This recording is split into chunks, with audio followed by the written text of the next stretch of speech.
Del pastor Ron Cluset. Yo no sé cuántos han escuchado a este hombre en directo o en vivo, pero los que lo han escuchado, yo no he tenido todavía el privilegio, lo he escuchado por internet, pero no en vivo y en directo, habla perfectamente español, es profesor de la Universidad de Andrews y además pastor, y todo lo que nos va a contar es absolutamente práctico. Mis hermanos, es uno de los mejores especialistas que tenemos ahora mismo en el mundo adventista sobre la figura del Espíritu Santo. Y viene a hacer una micro semana, realmente un fin de semana un poco agrandado, porque comenzará el jueves 22, es decir, este fin de semana no, el siguiente. Jueves 22 de mayo y terminará el sábado por la tarde. El sábado dará 4 temas. Así es que dará uno el jueves 22 a las 8, otro el viernes a las 8 y 4 temas en los que tomará también la escuela sabática. 4 temas el sábado. Su tiempo es muy restringido, así es que nos ha hecho un hueco en su agenda. Viene de Zaragoza, donde da la serie también, a Alenza, donde repetirá la serie. Se titula La hora del Espíritu Santo en la Iglesia de hoy. Mis hermanos, no os lo perdáis. Haced planes para venir desde el jueves a este evento. Va a ser tan fascinante como la semana que tuvimos con el pastor Portes. Así es que invitad a amigos, interesados, todos que vengan. Van a venir de otras iglesias de Madrid y que realmente, mis hermanos, esto sea una fiesta y que podamos conocer profundamente a esa tercera persona de la divinidad muy desconocida. Os puedo decir que estoy terminando el libro, es el mejor libro que he leído sobre la figura del Espíritu Santo, y he leído unos cuantos. El mejor libro que he leído es de este hombre. Esos libros estarán a la venta el día que él venga. Así es que, mis hermanos, no os perdáis este evento, haced planes, traed a vuestras familias, invitadlas ya y que podamos todos disfrutar de ese fin de semana fascinante con el pastor Ron Cluset.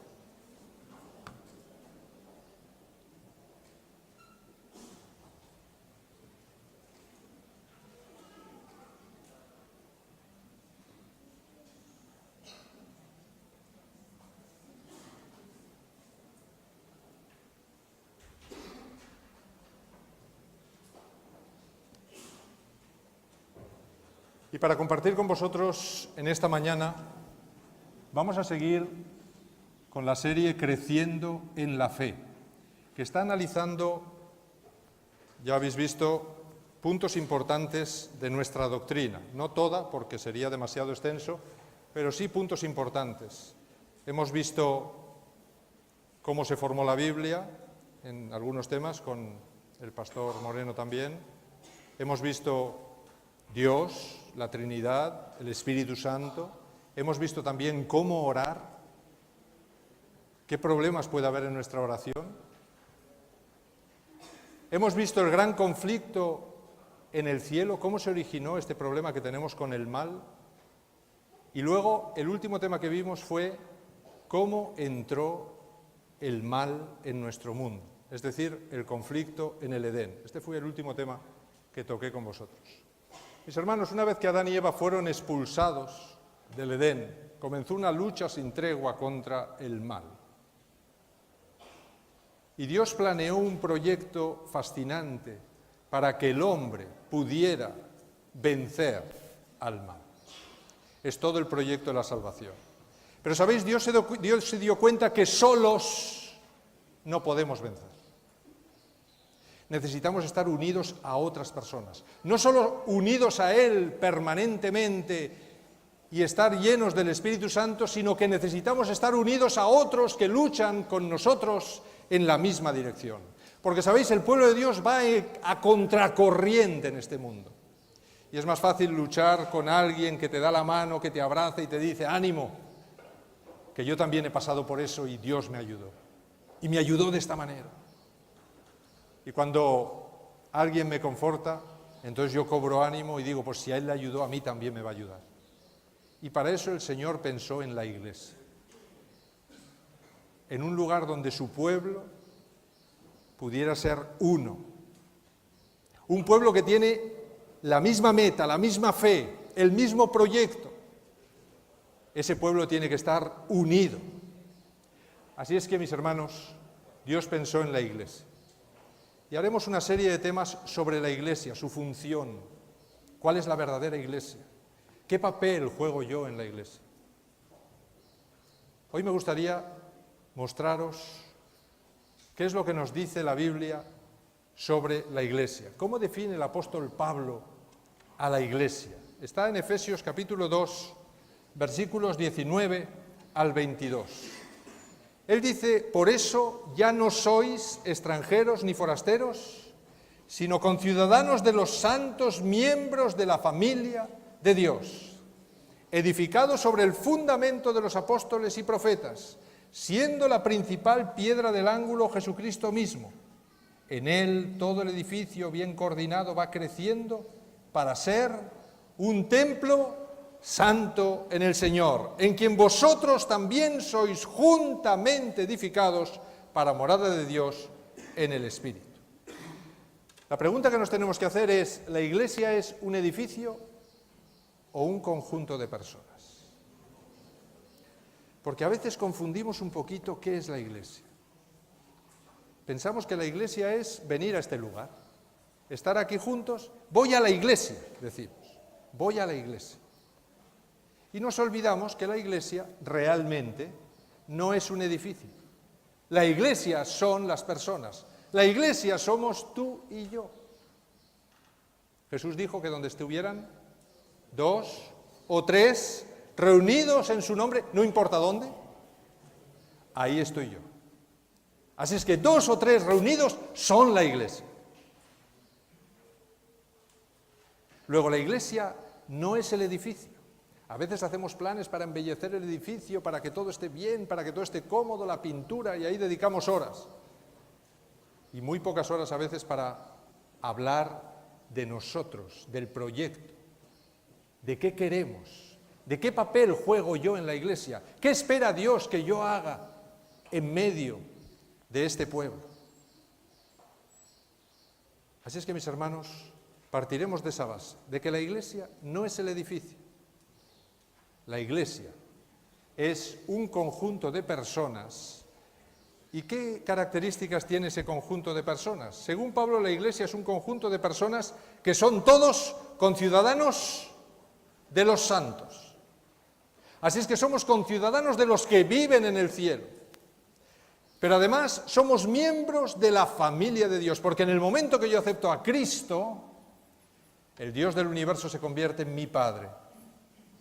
Y todos los que creen en Cristo, en mis hermanos. Y todos somos la gran familia de Dios.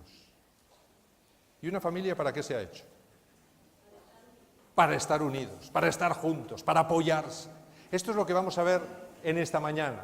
Fijaros que dice que esa familia ha sido edificada sobre el fundamento de la palabra de Dios. Esto es lo que me dice el texto que hemos leído antes. Sobre el fundamento de los apóstoles y los profetas, que finalmente es la palabra de Dios. Y además, siendo la principal piedra del ángulo Jesucristo mismo. La principal piedra del ángulo es esta piedra que hay aquí, la piedra central, en la que en una época en la que no había cemento, todo se construía por encajes perfectos entre las piedras. Y sabéis, estas piedras todas se apoyan unas en otras, pero finalmente, ¿quién hace la mayor resistencia? La mayor fuerza la hace esta piedra central. Si quitamos esta piedra, ¿qué pasa? Todo se viene abajo. Puentes romanos enteros están construidos en base a esa piedra del ángulo, bóvedas, en base a una piedra central. Esa piedra central que aguanta todo el edificio, dice el apóstol Pablo, que es Cristo. Por eso, siendo la principal piedra del ángulo de este pueblo, Cristo. En Él somos juntamente edificados. ¿Dice separadamente edificados? No. Dice juntamente edificados. Así es que Dios no quiere que su pueblo cada uno le adore desde su casa. Dios quiere que nos reunamos frecuentemente para adorarle. Por eso Jesús dice, mínimo 2 o 3. y a partir de ahí todos los que queráis. Y ahí estoy yo. Pero quiero que estéis juntos. Y mínimo 2, porque la pareja en la familia son 2, ¿verdad? ¿Esto quiere decir que Jesús no está con la persona que ora y que está en su habitación? Claro que está. Pero Dios le da una importancia vital a su pueblo, a la Iglesia y al testimonio que damos. Así es que mínimo yo tengo que buscar a otra persona para orar con ella, por ella, estar pendiente de ella. Así es que por eso Jesús dice mínimo 2 o 3, y ahí estoy yo. Ahí estoy yo. Esa es la Iglesia. La Iglesia es un conjunto de personas que es juntamente edificada para morada de Dios en el Espíritu. Así es que, mis hermanos, todos podemos ser morada de Dios en el Espíritu. ¿Por qué morada de Dios? Porque el Espíritu Santo quiere morar dentro de nosotros, en nuestra Iglesia. Y fijaros que todo esto, Pablo lo denomina templo santo. Todo esto es un templo santo.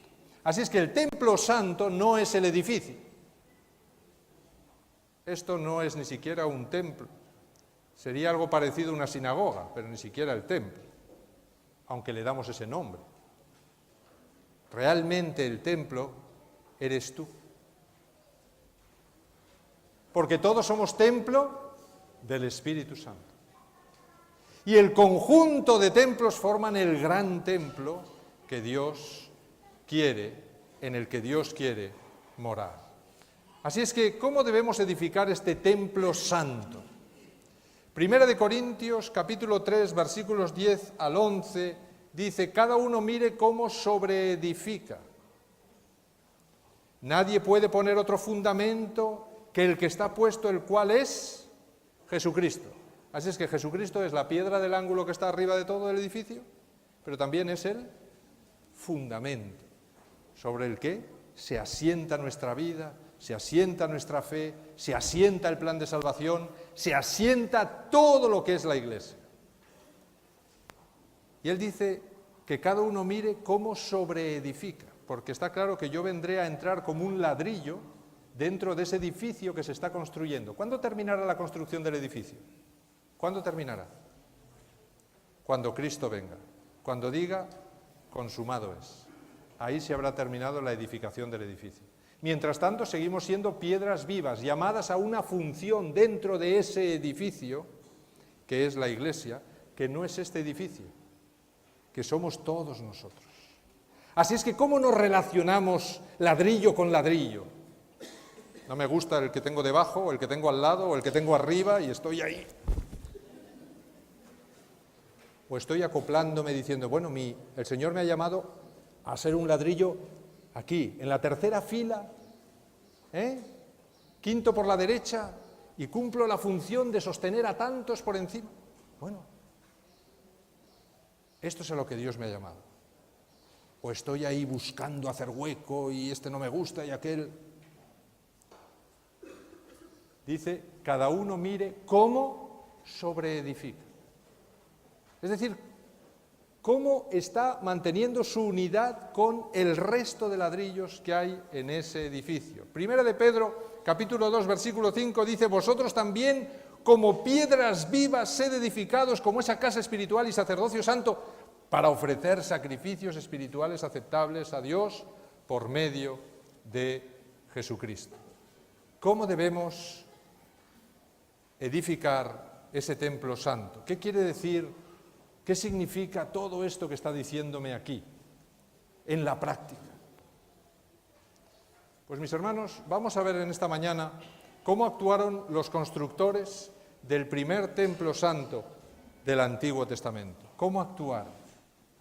¿Qué hicieron para hacer un tabernáculo maravilloso donde Dios le encantó morar y lo llenó con su gloria? Lo que ocurrió ahí literalmente en ese primer tabernáculo es lo que Dios quiere hacer en mi vida, lo que Dios quiere hacer en mi familia, lo que Dios quiere hacer en esta iglesia, en su pueblo. ¿Qué hicieron ellos? Éxodo 31, versículos 1 al 6. habló Jehová a Moisés y le dijo, mira, yo he llamado por su nombre a Bezaleel, hijo de Uri, hijo de Ur, de la tribu de Judá, y lo he llenado del Espíritu de Dios en sabiduría y en inteligencia, en ciencia y en todo arte, para inventar diseños, para trabajar en oro, en plata, en bronce, para labrar piedras y engastarlas, tallar madera y trabajar en toda clase de labor. Y he puesto junto a él a Aholiab, hijo de Isamac, de la tribu de Dan, y he puesto sabiduría en el ánimo de todo sabio de corazón para que hagan todo lo que te he mandado.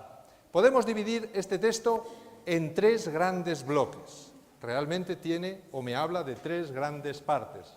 La primera estaría relacionado con Bezaleel. Y Dios dice todo lo que va a hacer en la vida de Bezaleel para convertirlo en el constructor principal del tabernáculo. La segunda, he puesto junto a él a Aholiab. Me habla de el segundo gran constructor del tabernáculo. Pero la cosa no se acaba ahí, porque también Dios está dispuesto a poner su espíritu, ¿dónde? He puesto sabiduría en el ánimo de todo sabio de corazón para que hagan todo lo que te he mandado. Así es que tenemos tres grandes bloques o tres grandes constructores para realizar el primer templo santo del Antiguo Testamento: Bezaleel, Aholiab y todo sabio de corazón. Mis hermanos, hay algo extraño en este texto, porque en ningún lugar de la Biblia Dios dice, mira, yo lo he llamado por su nombre. De alguna manera Dios está diciendo, fíjate en su nombre. Fíjate en su nombre, porque su nombre tiene un mensaje. Y no solo su nombre, sino el entorno de su nombre. Así es que no solo tiene un mensaje el nombre de Bezaleel y su entorno, sino que debe tener un mensaje Aholiab y su entorno, y también todo sabio de corazón. Mis hermanos, ¿qué lecciones podemos sacar de este pequeño texto?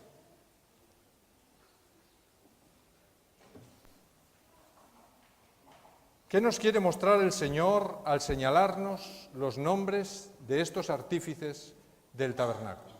Vamos a empezar por el primer bloque, Bezaleel, el constructor principal, y vamos a analizar los nombres. Ya sabéis que los nombres son importantes en la Biblia, lo he dicho muchas veces desde aquí, así es que hoy no voy a repetir ejemplos.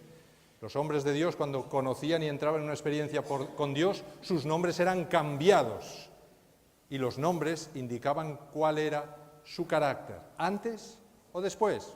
El más famoso Jacob, ¿verdad?, que se convirtió en Israel. Jacob, que significa engañador, pasó a ser príncipe de Dios.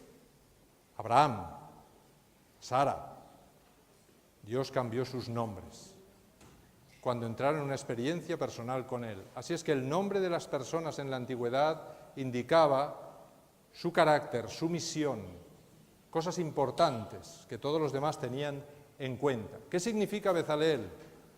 A la sombra de Dios. Pero no solo me cita a Bezaleel, me dice que es hijo de Uri. Uri significa luz, así es que sería hijo de mi luz. Hijo de Ur. Ur significa libertad, así es que significaría hijo de la libertad. Y finalmente, de la tribu de Judá, y Judá significa alabanza, y era la tribu portadora de la esperanza mesiánica de Israel, porque ¿quién nació en la tribu de Judá? Jesús. Jesús nació en la tribu de Judá. Curiosamente, Bezaleel era de la tribu de Judá. Y era el que Dios había designado para ser el gran constructor del santuario, del tabernáculo. Y el tabernáculo sabemos, porque lo dice también el Espíritu de Profecía, que es un resumen de todo el proyecto de salvación centrado en Cristo. Así es que, ¿qué mensaje tendrá el constructor principal y su familia? Si nosotros ponemos el significado de los nombres dentro del texto, entonces ganaremos mucho en el texto. Porque fijaros en qué se convierte en el texto una vez metemos los significados. Habló Jehová a Moisés y dijo, mira, yo he llamado por su nombre a la sombra de Dios. hijo de mi luz, hijo de la libertad, de la tribu de la alabanza, y lo he llenado del Espíritu de Dios, en sabiduría y en inteligencia, en ciencia y en todo arte para inventar diseños, etcétera, etcétera. Mis hermanos, fijaros cómo cambia el texto cuando sabemos el significado de los nombres. ¿Quién puede ser este al que se le llama la sombra de Dios, hijo de mi luz, hijo de la libertad, de la tribu de la alabanza? ¿A quién puede estar señalando? ¿Directamente a Bezaleel? ¿O hay alguien más grande que Bezaleel al que todos esos atributos están señalando? Bien, la Biblia nos indica y nos da respuesta a todo esto, porque ¿hay algún personaje que fue concebido a la sombra de Dios, que se bautizó a la sombra de Dios, que todo su ministerio estuvo a la sombra de Dios? Vamos a leer los textos. Lucas 1:35, Anunciación a María. El Espíritu Santo vendrá sobre ti y el poder del Altísimo te cubrirá. ¿Con qué? Con su sombra, por lo cual también el santo ser que va a nacer será llamado Hijo de Dios. ¿Quién era la sombra de Dios? El Hijo de Dios. Entonces vino una nube y les hizo sombra. Jesús está en el río Jordán. Y fijaros el detalle de Marcos 9:7. Entonces vino una nube que les hizo sombra, y desde la nube una voz que decía: este es mi Hijo amado, a él oíd. ¿Quién está a la sombra de Dios? Jesús, justo iniciando su ministerio, bautizándose en el río Jordán. Así es que realmente Jesús era la sombra de Dios, o el que estaba a la sombra de Dios. En Hebreos 1:3 dice: el que es el resplandor de su gloria, la imagen misma de su sustancia, y quien sustenta todas las cosas con la palabra de su poder, habiendo efectuado la purificación de nuestros pecados por medio de sí mismo, se sentó a la diestra de la majestad en las alturas. El texto dice: Hijo de mi luz. Y aquí el texto dice: el que es el resplandor de su gloria. ¿De qué gloria? De la gloria del Padre. El resplandor es Cristo. Así es que es hijo de mi luz. ¿Y cuál fue el mensaje que Cristo pregonó en todo su ministerio terrenal en este mundo? ¿Cuál fue el centro de su ministerio en este mundo? ¿Qué es lo que hizo? Aquí dice: hijo de la libertad. Jesús mismo dijo cuál sería su labor en Lucas 4, del 18 al 19. Y él, tomando el texto de Isaías, dijo: el Espíritu del Señor está sobre mí, por cuanto me ha ungido para dar buenas nuevas a los pobres. Me ha enviado a sanar a los quebrantados de corazón y a pregonar libertad a los cautivos. ¿Y qué hizo Jesús? Jesús sanaba físicamente, sanaba espiritualmente y daba libertad a los encarcelados por Satanás físicamente y espiritualmente. Así es que realmente el ministerio de Jesús fue pregonar libertad a los cautivos de Satanás y vista a los ciegos y poner en libertad a los oprimidos y predicar el año agradable del Señor. Así es que es Jesús también el Hijo de la libertad. Y mis hermanos, además era de la tribu de Judá, que es la tribu de la alabanza.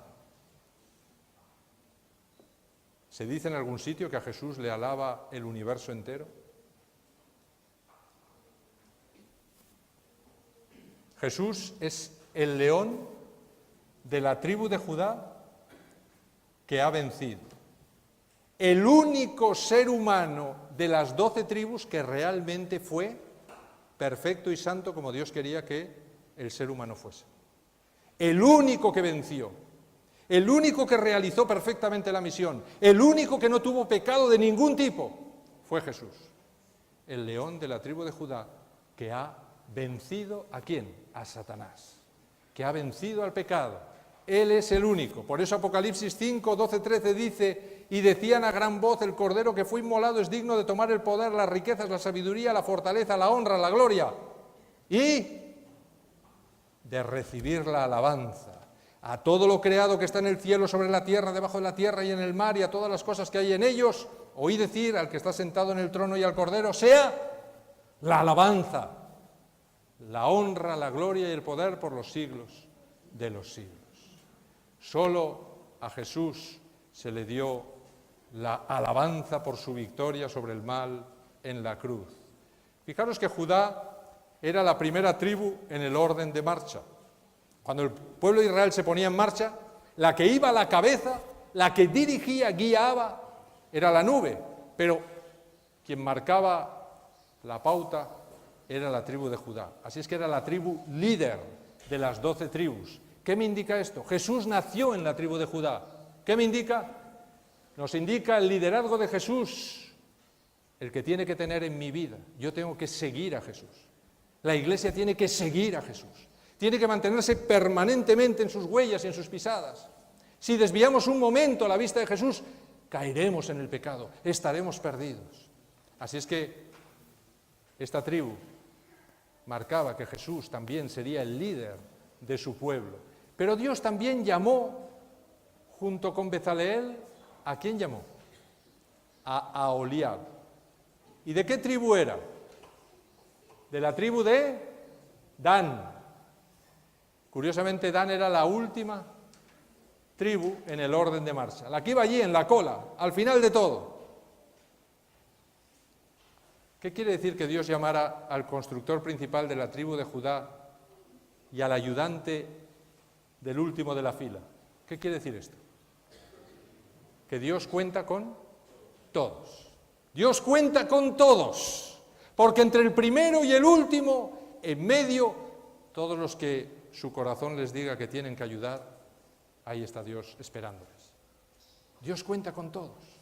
Así es que yo no puedo decir delante de Dios, no, Señor, es que yo soy un miembro que nadie tiene en cuenta, ni siquiera me saludan. Nos tendremos que acordar de Aholiab, porque Aholiab se podía sentir así. Puede decir, yo soy el último de la fila, nadie me saluda a mí, nadie me dice nada, pero Dios se acordó de él, Dios lo llamó. Y Dios le dijo, te voy a poner de ayudante del primero, de Bezaleel. Te voy a poner de ayudante de Jesús. Así es que realmente esto nos está diciendo que Aholiab era el ayudante de Jesús. ¿Y Aholiab quién es, mis hermanos?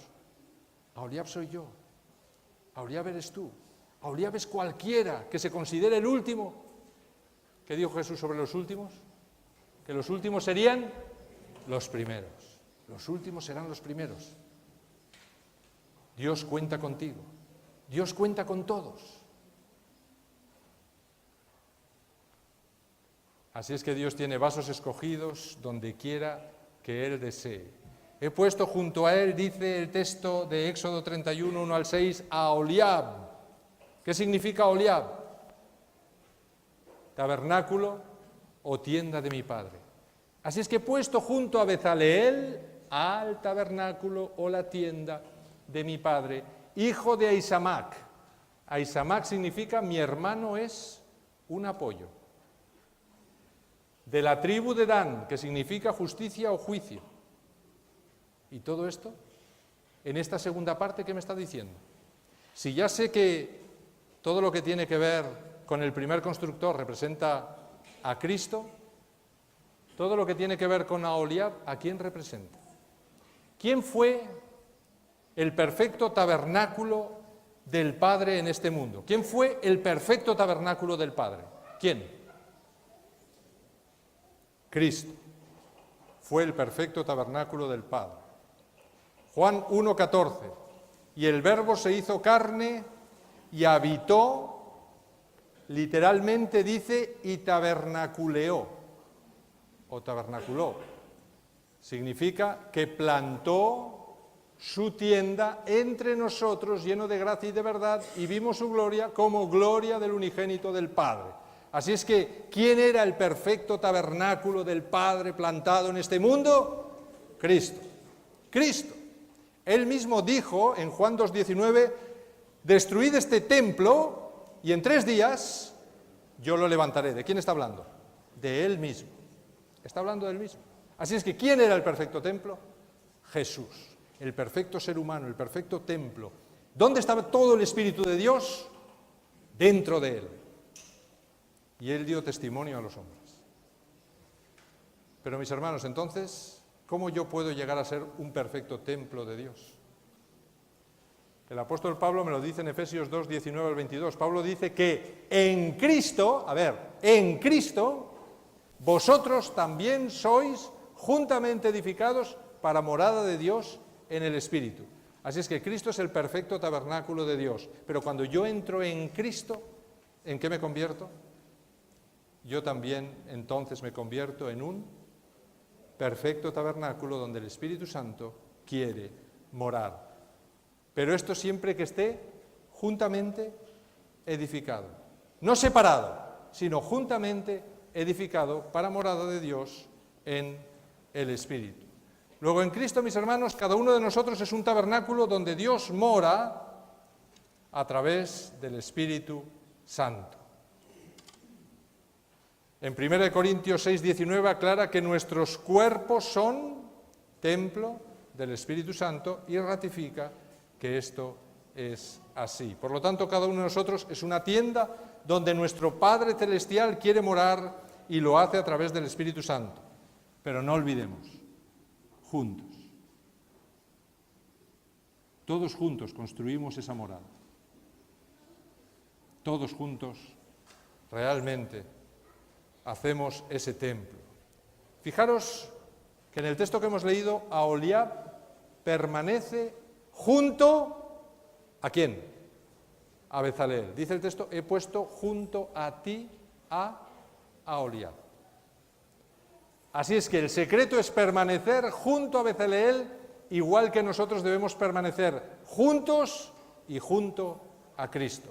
Juntos y junto a Cristo. No dice separados y junto a Cristo. Mis hermanos, si yo me separo de Cristo, también me he separado de mis hermanos. Si me separo de mis hermanos, o critico a mis hermanos, o tengo problemas con mis hermanos, y prefiero quedarme en mi casa, entonces que recuerde una cosa. Puede que también esté lejos de Cristo.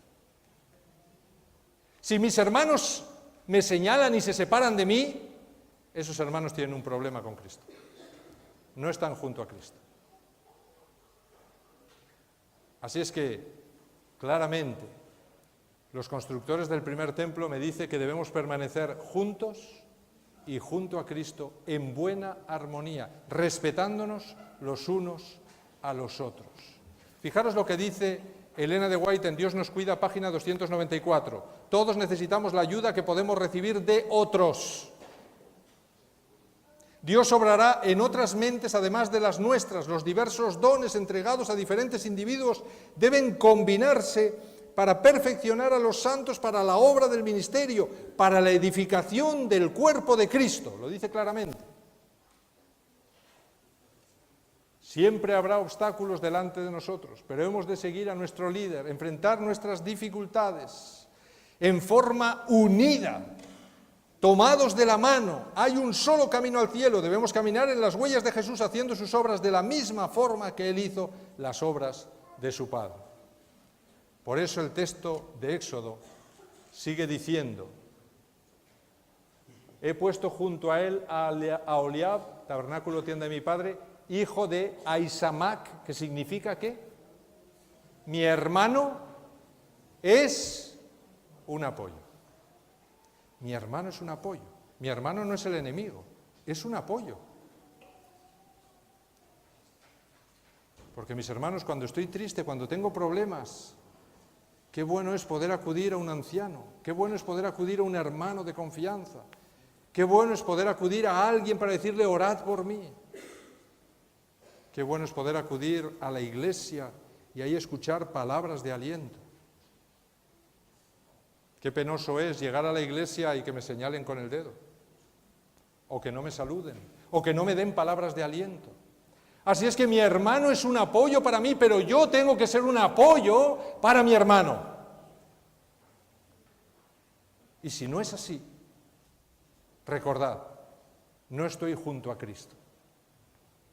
Porque juntos, junto a Cristo. Pero separados, también separados de Cristo. ¿Queréis ver la prueba? Hay una prueba en la Biblia que me dice que esto es así, que si yo no estoy junto a mi hermano, si no trabajo por mi hermano, si no sirvo a mi hermano, si no me preocupa mi hermano, si solo critico a mi hermano, entonces no podré estar en el reino de los cielos. Jesús lo dice. Y lo dice claramente. ¿Dónde lo dice? Fijaros que Dan significa juez. Y Aholiab era de la tribu de Dan y significa juez. Y dentro del contexto social y fraternal de este segundo nombre, porque es un contexto social y fraternal, porque mis hermanos, lo que aparece aquí en este segundo es padre y hermano, porque está diciendo mi hermano es un apoyo, pero está hablando del padre también.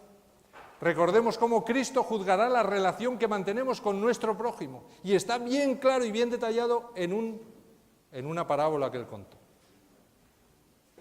Solo voy a poner parte de esa parábola. Cuando el Hijo del Hombre venga en su gloria y todos los santos ángeles con él, entonces se sentará en su trono de gloria y serán reunidas delante de él todas las naciones. Entonces apartará a los unos de los otros como aparta el pastor a las ovejas de los cabritos y pondrá a las ovejas a su derecha y a los cabritos a su izquierda. Y entonces el rey dirá a los de su derecha, venid benditos de mi Padre y heredad el reino preparado para vosotros desde la fundación del mundo, porque tuve hambre y me disteis de comer, tuve sed y me disteis de beber, fui forastero y me recogisteis, estuve desnudo y me vestisteis, enfermo y me visitasteis, en la cárcel y fuisteis a verme. De cierto os digo que en cuanto lo hicisteis a uno de estos mis hermanos más pequeños, es decir, a estos últimos de la fila, a mí me lo hicisteis. Y Jesús les dirá a los que no se han preocupado de su hermano, a los que lo han separado de él, a los que han pasado de él, lo han criticado, lo han señalado, a estos le dirá, no os conozco, nunca estuvisteis junto a mí, porque si no estuvisteis junto a tu hermano, tampoco estuvisteis junto a mí. Si había hermanos que no podías saludar, también a mí no me puedes saludar. Así es Jesús. Si hay hermanos a los que no puedes perdonar, entonces yo tampoco te puedo dar el perdón. Si hay hermanos a los que señalas con el dedo y criticas, a mí me estás criticando, dice Jesús. Así es que es normal. Porque mis hermanos, ¿cómo podemos estar unidos dentro del templo y el Espíritu Santo trabajando dentro de todos y yo estar haciendo acepción de personas, señalando con el dedo, criticando, diciendo, este no lo saludo, prefiero no ir a la iglesia? ¿Cómo puede ser eso? No puede ser. Así es que el que practique eso, que sepa que está también separado de Dios. Es así. Y no lo digo yo, lo dice el texto bíblico. Fijaros que el hacer esto no nos hará salvos, pero el hacer esto será la muestra de cómo ha sido nuestra relación con Dios. Y por supuesto, cómo ha sido mi relación con el prójimo. Así es que como Bezaleel y Aholiab, ellos colaboraron, dice, con Bezaleel y Aholiab colaboraron todos los sabios de corazón. ¿Quiénes son estos? Si Aholiab nos representa a todos, mis hermanos, que tenemos que estar junto a Cristo, ¿quiénes son estos sabios? Estos sabios somos nosotros también. Es una forma de enfatizar cómo Dios llama a todos absolutamente a su servicio. En Éxodo 31:6 dice, he puesto sabiduría en el ánimo de todo sabio de corazón. ¿En quién ha puesto sabiduría? En todo sabio de corazón, para que hagan todo lo que te he mandado. ¿Sabéis? El profeta Daniel, en el capítulo 11, versículo 33, llama sabios a los que instruirán a muchos del pueblo del proyecto de salvación de Dios frente a los ardides o los falsos mensajes del rey del norte, que es el papado. Así es que, ¿dónde estarán esta gente, estos sabios que se preocupan de seguir construyendo la iglesia? Que quieren seguir trabajando para Dios, aunque haya persecución, aunque haya edictos de muerte, ¿dónde estarán? Estarán trabajando con lo que su corazón les está diciendo. ¿Y por qué su corazón? ¿Por qué aquí dice que todo sabio de corazón? ¿Por qué? ¿Quién es el que da la sabiduría, mis hermanos? Solo Dios da la sabiduría. Así es que solo aquellos que estén llenos del Espíritu Santo serán sabios de corazón. Y esos se preocuparán de los demás. Así es que si yo tengo un problema porque hay alguien que no puedo perdonar, que no puedo ver, que no me relaciono bien con la gente, que hago acepción de personas, que a unos saludo y a otros no, porque ¿quién puede solucionar ese problema? ¿Quién lo puede solucionar? ¡Yo! Yo no puedo. Yo no puedo. Pero ¿quién puede? ¿Quién tiene el poder? Dios tiene el poder. El Espíritu Santo tiene el poder. Así es que Dios me invita, oye, si has visto que como constructor tienes un problema, ven a mí, yo te voy a dotar, te voy a dar el poder, te voy a dar el poder para que ese problema deje de ser un problema, para que puedas amar a los demás. Si no amas, quiere decir que algo falla entre nosotros. Así es que ven a mí, yo te llenaré de mi Santo Espíritu y Él hará posible lo que para ti es imposible. Por eso son todos sabios de corazón. Mis hermanos, hoy necesitamos corazones llenos de la sabiduría divina para edificar la Iglesia de Cristo. Estamos al borde de otros 2 años de trabajo para que esta Iglesia siga creciendo y siga siendo una luz en Madrid. Este tema no es por casualidad. Estáis rellenando unos papelitos. ¿Qué vais a decirle a Jesús? No, conmigo no cuentes. Estoy de año sabático. ¿Vais a decirle eso? No, yo, Señor, es que creo que no tengo ningún don. Me has hecho absolutamente inútil. Bueno, el Señor no se va a creer. Eso no se lo va a creer el Señor. Nosotros tampoco, ¿eh? Así es que, ¿qué le vamos a decir al Señor? Antes de rellenar el papelito, mis hermanos, haced una oración y decirle, Señor, aquí estoy. Aquí estoy. Cuenta conmigo. De estos puntos que hay aquí, ¿cuál creo que yo podría ser útil? Ahí voy a poner una cruz. Porque en eso consiste cargar la cruz, mis hermanos. En aunque no tenga ganas, aunque esté cansado, aunque no tenga tiempo, que cada uno coja su cruz y venga en pos de mí. ¿Y cómo voy en pos de Cristo?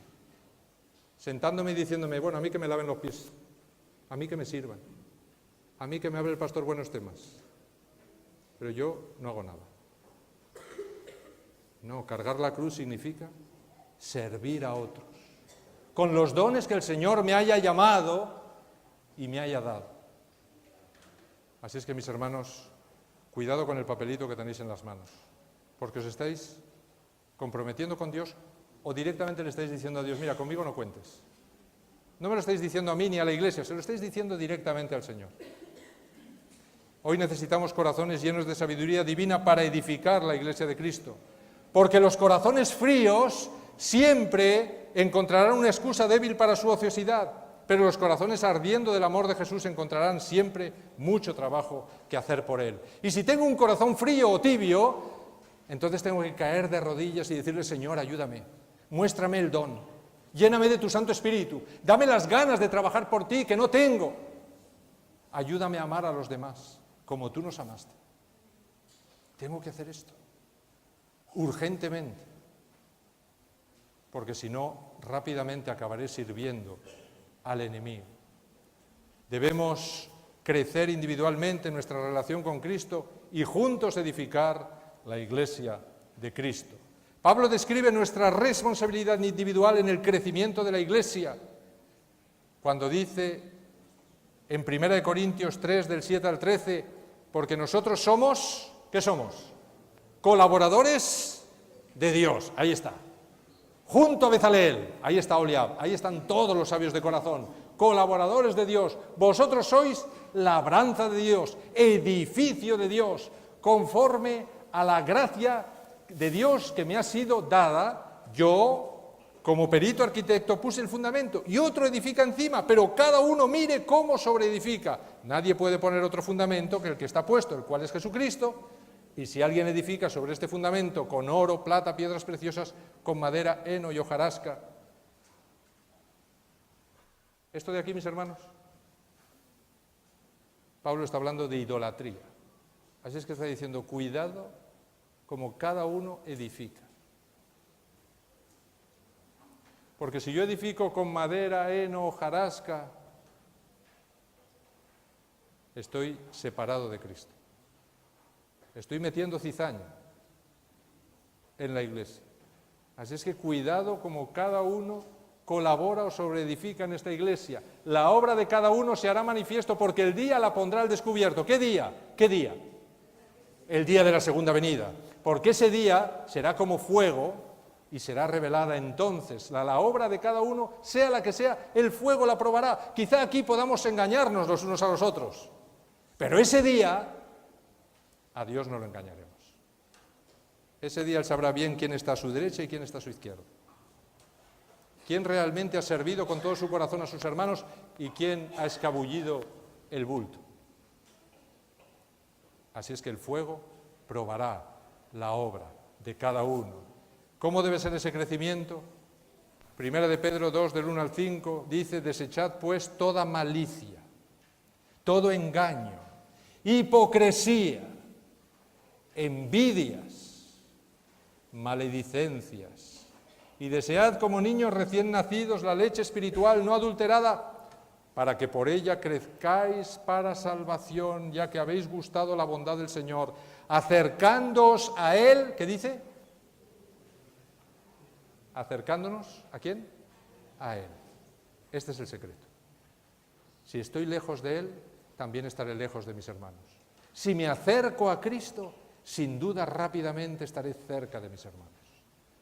Acercándose a Él, piedra viva, desechada ciertamente por los hombres, pero para Dios escogida y preciosa, vosotros también como piedras vivas, sed edificados como casa espiritual y sacerdocio santo, para ofrecer sacrificios espirituales aceptables a Dios por medio de Jesucristo. Mis hermanos, la construcción del tabernáculo no fue una obra de un grupo de especialistas. No fue una obra de grandes teólogos. No fue una obra de gente muy sabia. No fue una obra de orfebres. Fue una obra de gente que puso todo su corazón. Y le pidió a Dios: Señor, empléame. Dame dones. Muéstrame mis dones. Yo voy a empezar a trabajar y tú ya me enseñarás. Tú ya me mostrarás qué es lo que tengo que hacer. Y sabéis, aparece el término enseñar en ese texto. Aparece. Porque el tabernáculo fue una obra de un conjunto humano iluminado por el Espíritu de Dios. Sus cualidades personales no los llevaron a un elitismo separador, sino que fueron puestas al servicio de Dios y del prójimo con un solo propósito: construir una morada digna para que Dios pudiera morar en su corazón y en medio de su pueblo. Y dice que Dios puso en el corazón de estos dos dirigentes, lo dice Éxodo 35-34, el don de enseñar. Cuando yo me acerco a Jesús, Jesús me enseña. Cuando me acerco al Espíritu Santo, el Espíritu Santo me enseña. ¿Y qué me enseña? ¿Cómo puedo servir mejor? Solo me van a enseñar eso. ¿Cómo puedo servir mejor? Así es que si no tengo deseos de servir, voy a acercarme a Jesús. Voy a acercarme al Espíritu Santo. Y ellos me van a enseñar cómo servir. Cómo realmente poner todo mi corazón en ese servicio. Me van a enseñar. No va a haber dudas, mis hermanos, pero yo tengo que acercarme a Bezaleel o a Oliab. Así es que, mis hermanos, dice que entonces vinieron tanto hombres como mujeres, todos de corazón generoso, y trajeron tanto, dice Éxodo 36, del 4 al 6, que sobró. ¿Con qué corazón venían? Corazón generoso, deseando ayudar, deseando dar. Dar lo que tenían, dándose a sí mismos por la obra de Dios. Y sobró. Y entonces se acabó la obra. ¿Sabéis cuándo se terminará la obra en este mundo? Cuando Dios tenga una iglesia de hombres y mujeres, todos de corazón generoso, todos deseando servir, todos deseando estar a una, todos deseando amarnos los unos a los otros. ¿Cuándo descendió el Espíritu Santo allí en la iglesia primitiva? ¿Cuándo descendió? Cuando todos se amaban, estaban unidos y deseando realizar la obra que Dios les había pedido. Entonces descendió el Espíritu Santo y el Imperio Romano fue cristianizado. ¿Cómo vamos a cristianizar este mundo, mis hermanos? Como dice aquí, cuando tanto hombres como mujeres, todos de corazón generoso de esta iglesia, deseen con todo su corazón servir a Dios. Si no lo deseo, ya sé la solución. Tengo que acercarme a Jesús. Os invito a que vengáis al fin de semana de Ron Cluset. Nos va a enseñar cómo acercarnos a Dios y al Espíritu Santo. Cómo lograr que el Espíritu Santo actúe en nuestra vida. Cómo lograr que transforme nuestra vida. Cómo hacer que nos despierte. Cómo hacer que realmente seamos obreros dignos, amándonos los unos a los otros, unidos entre nosotros y unidos a Cristo. Mis hermanos, ojalá pronto Dios nos tenga que decir, ya está, ya hemos terminado, ya vale, ya no tenéis que trabajar más. Ya todo el mundo que tenía que estar en este templo está. El mundo ha sido advertido, los que han querido entrar ya están. Ahora ya solo voy a buscaros. Ojalá esto sea el año que viene, mis hermanos, o dentro de un mes o mañana mismo. Pero para esto, tú y yo somos necesarios. Tú y yo tenemos que tomar la decisión. Decidir, Señor, aquí estoy. Aquí estoy. Quiero ser el perfecto tabernáculo para que tú puedas morar. Úneme a los demás, úneme a ti y dime en qué puedo servirte, qué puedo traer. Mis hermanos, que el Señor os bendiga a todos y que todos podamos tomar esta decisión de unirnos a Cristo, que Él nos pueda llenar de su Santo Espíritu y que podamos realmente ser constructores de esta iglesia que es el cuerpo de Cristo y que Jesús pueda venir ya y que ojalá el año que viene estemos en la Nueva Jerusalén. Amén.